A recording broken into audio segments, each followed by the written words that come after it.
I'm getting tired of it. I'm just going to get straight to the point. I'm getting tired of it.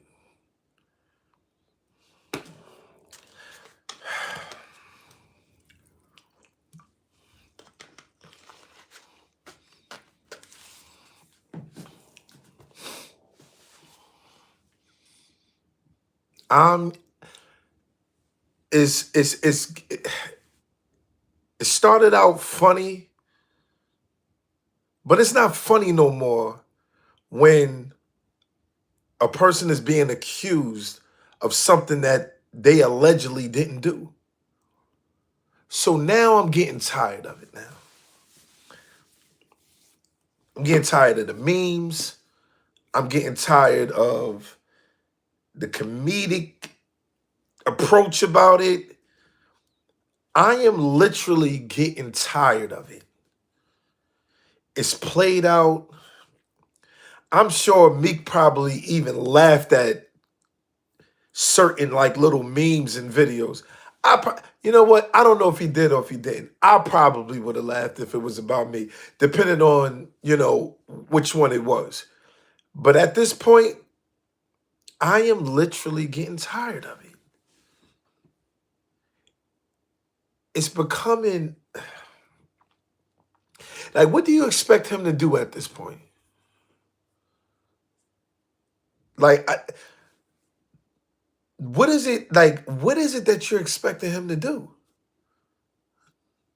Like, what is it that you're expecting him to say? Like, what is he like? I don't know, man. I don't know at this point. And I'm actually being honest. I don't know at this point.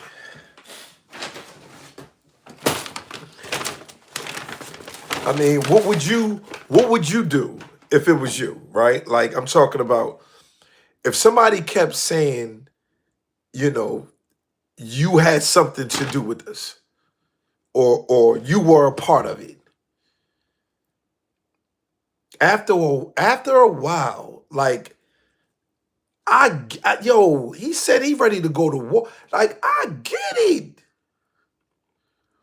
It's not about how I feel personally. It's about what's right and what's wrong. If people keep accusing you of something you had no knowledge of, you wouldn't be ready to crash out after a while. Especially maybe not all situations, but a situation like this, nah, it's wonky. It's very wonky. In a situation like this, you won't be ready to crash out. Now, I get it, because I don't want to say being politically correct. I just want to like look at it from all angles, right? Let's start off with being politically correct. What's the politically You know what? I don't even want to use that phrase politically correct. Let's be a devil's advocate and an angel's advocate. I want to be an angel's advocate. However, I want to look at it from a devil's advocate perspective. I'm going to start off from a devil's advocate perspective. You got to hold your name down. Okay? All right, that's it. They disrespect your name, you got to hold your name down.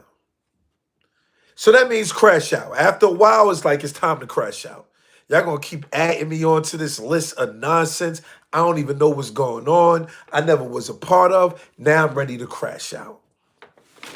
From an angel's advocate, when you do crash out, what's the outcome? Because if you know that you're not a part of it, why crash out? Why put yourself in a predicament that now you're potentially back in prison? Uh, uh, uh, you could potentially lose your life.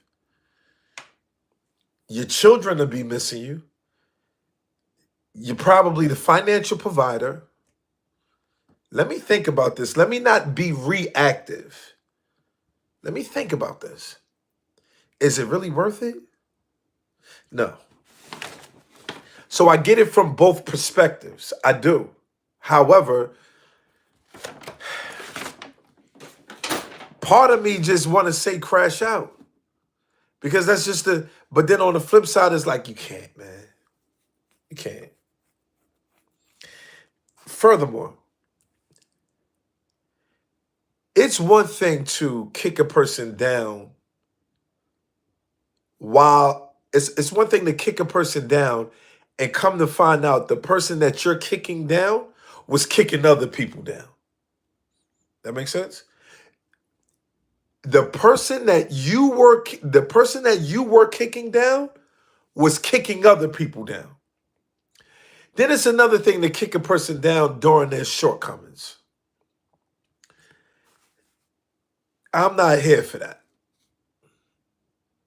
It's a lot of podcasts, people on YouTube or people on Instagram. They're creating the narrative, right? They're pushing the narrative as if they know the truth. They're pushing this narrative as if they know that Meek Mill was involved. Can't do that, man.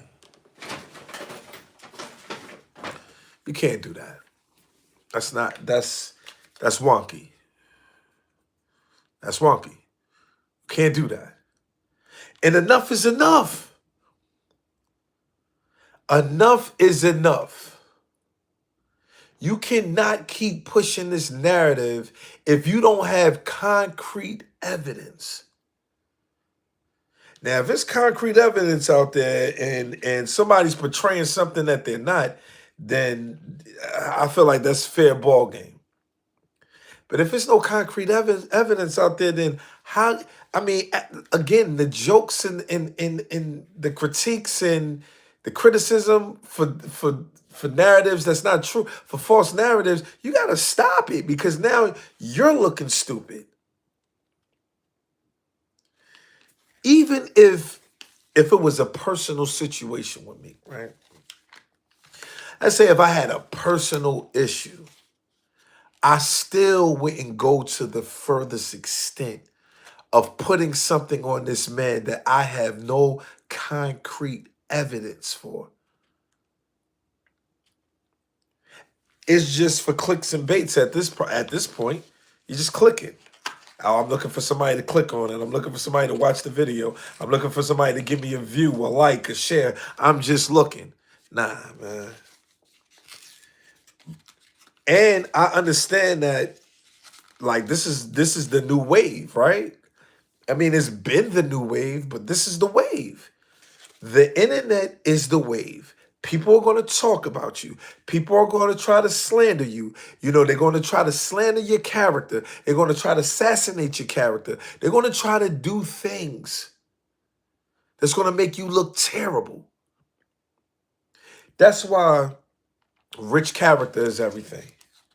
Because when you have rich character, right, certain things just don't fly. And even if it goes through the cracks, right, and now it's it's a little joke out there. Having rich character will shut all of that down. It is. It is, bro. It is. But however, when you have rich character, a lot of the things that people are saying about you, they will take up for you. They will take up for you. The people will take up for you. People that know you will take up for you. Now, I'm not saying he doesn't have rich character. I'm just saying rich character is everything. Rich character is worth more than money. Rich character can give you resources to lean on. Having rich character will have people looking at you a certain way like, no, I'm not jacking it. Whatever you're saying about this man, he has rich character. I'm not believing it and I'm not jacking it. Now, he stated why ain't nobody saying anything, right? And it's always the people that you probably undermine that will say something. They may not have a voice as big as yours, or they may not have a voice as big as what you're looking for. However, it's people that are saying something like me. My voice may not be nowhere near his, but I have a big voice on Instagram, on Facebook, on TikTok. I'm building the family at YouTube. I'm building this family. But I'm telling you, he's not looking at me to say anything. He's looking at the big people. Whomever the big people may be, he's looking for them to say something. You understand? So I can't and I also believe that when you carry it a certain way, again, people will take up for you. People will take up for you. So he has to I just believe that he has to find something. He has to find a different approach because the approach that he's been taking ain't been working. So I don't know. He has to take a different approach. Whatever that approach may be, I know this approach is not working. And if you want people, and if you want people to hold you down, you got to hold the people down. I ain't talking about me. I'm talking about the people.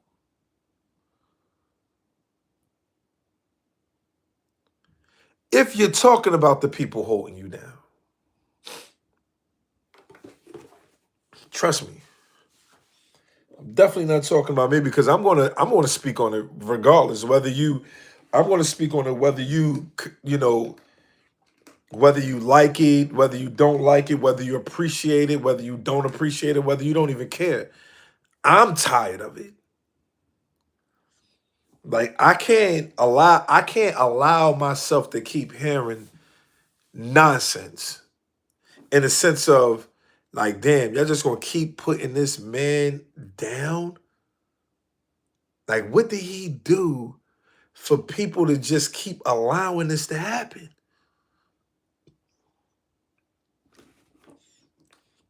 And again, I'm not talking about personal people. I don't. If Meek Mill hurts somebody personally, I'm not expecting them to be like, oh yeah, Meek Mill, I'm holding you down. No, I'm not expecting that. But he ain't hurt everybody. So what is it? What's making people not hold Meek down? If he's looking for the people.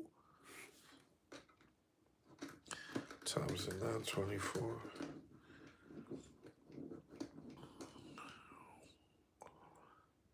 That's 24. You know what I'm saying?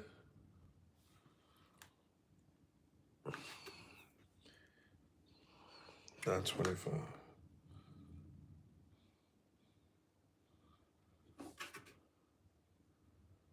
All right.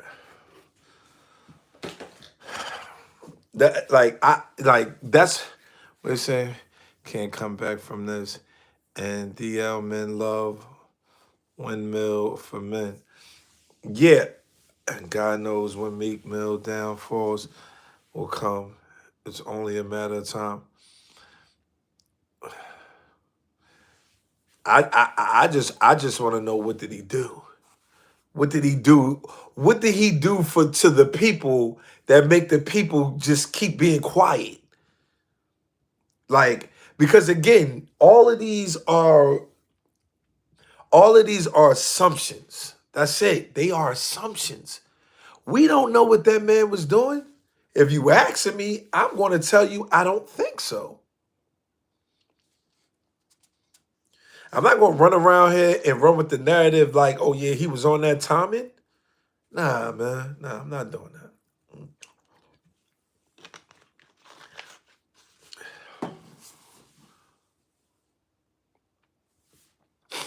Well, again, we'll see. We will see. We will see what happens. But this man stated he's ready to go to war. And after a while, it's like, what do you expect for him to do?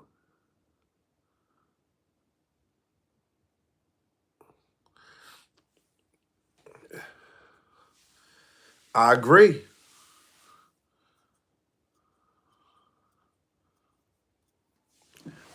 I agree. You know what I'm saying? Like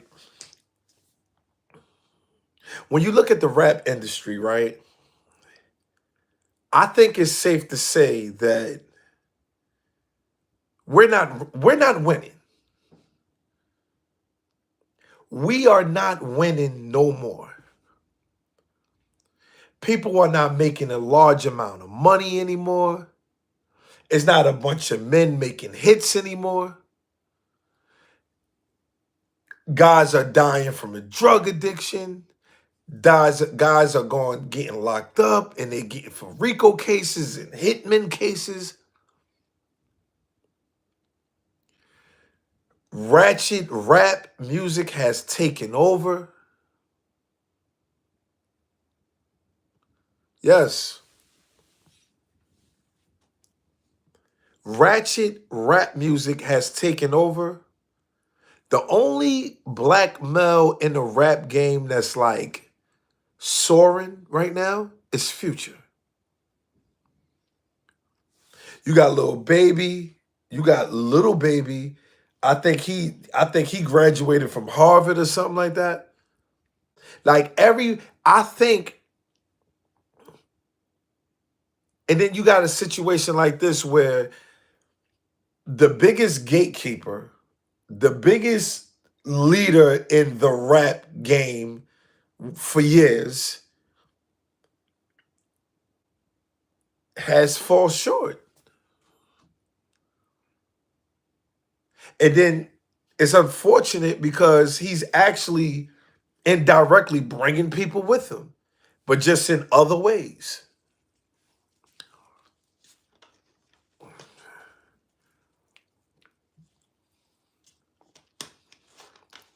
So I can't I have never seen the rap game in this much turmoil in my life. Like I have never seen nothing like this in my life. I mean, just to think when hip hop first started 50 years ago. And then you're looking at the transition.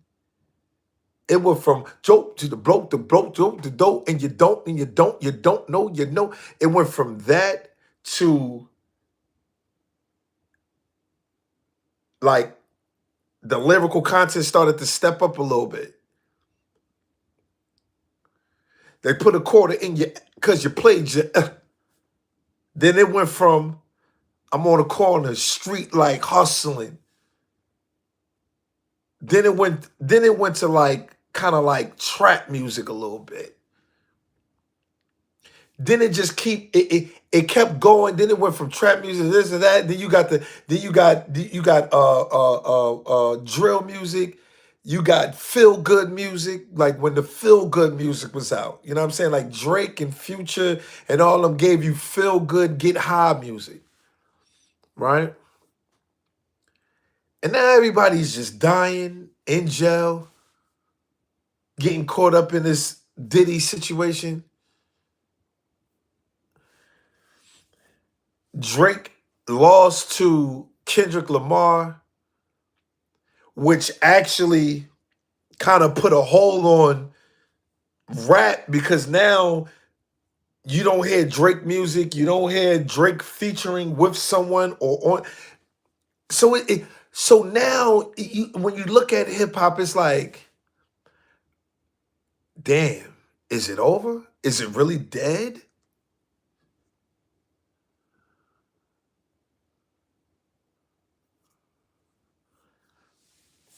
You may be right about that, Melissa. Is rap? So I have never seen rap artists go through what the rap artists are going through today. I have never seen it in my life.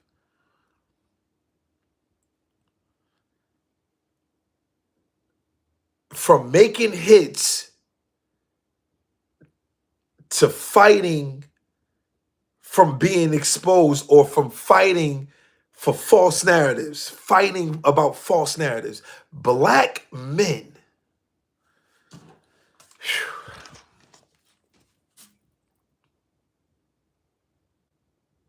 I don't.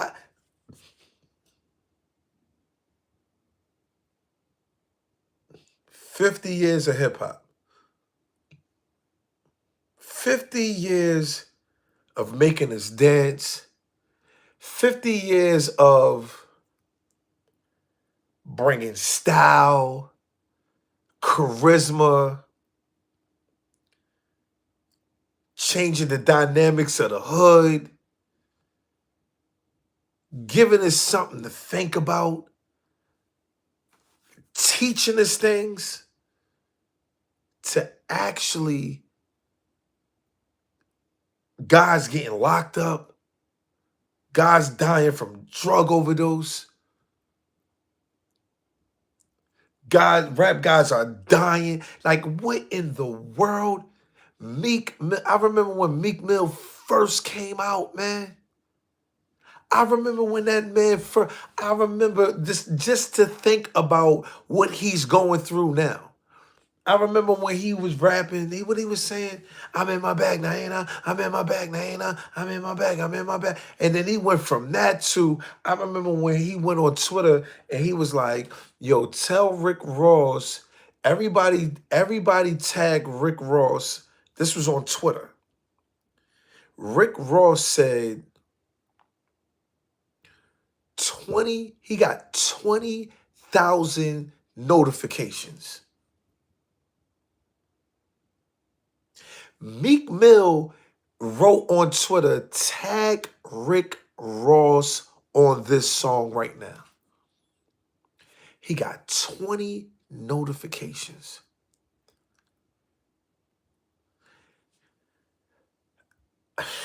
I wonder if he said, make a video speaking about this situation. Hold me down.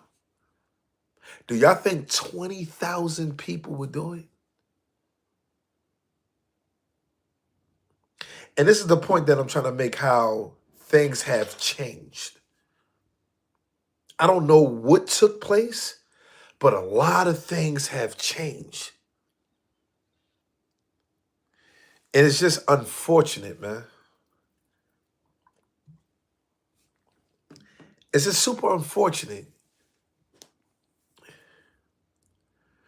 When you're perpetuating peace, when you're perpetuating a safe haven, motivation, inspiration, being transparent to the people,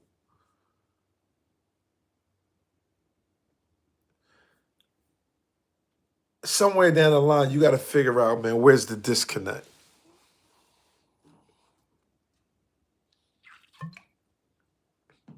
I mean, that's embarrassing, man. It's embarrassing. It's, you know, I want to say it's more than just embarrassing. Is you got children, and it's like, do we think about our children when we running around here arguing and fighting and saying bad things about people? Do we think about our children then?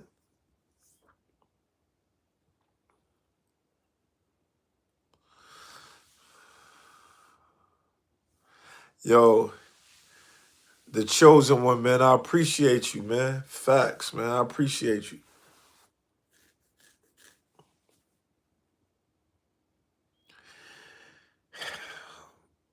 I don't like it.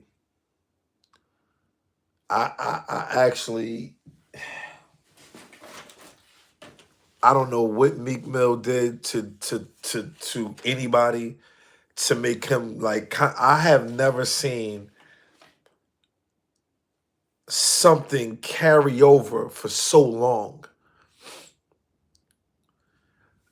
It's like, yo, do people hate him that much?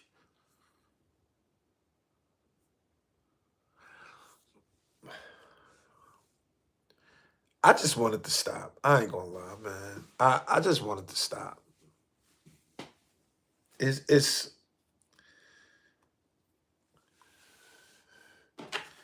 I just wanted to stop. That's it. I don't know. Y'all tell me. Y'all tell me what y'all think in the comment section. I appreciate y'all. Thank y'all for showing up. Share, like, subscribe. Please help me build this community up, man.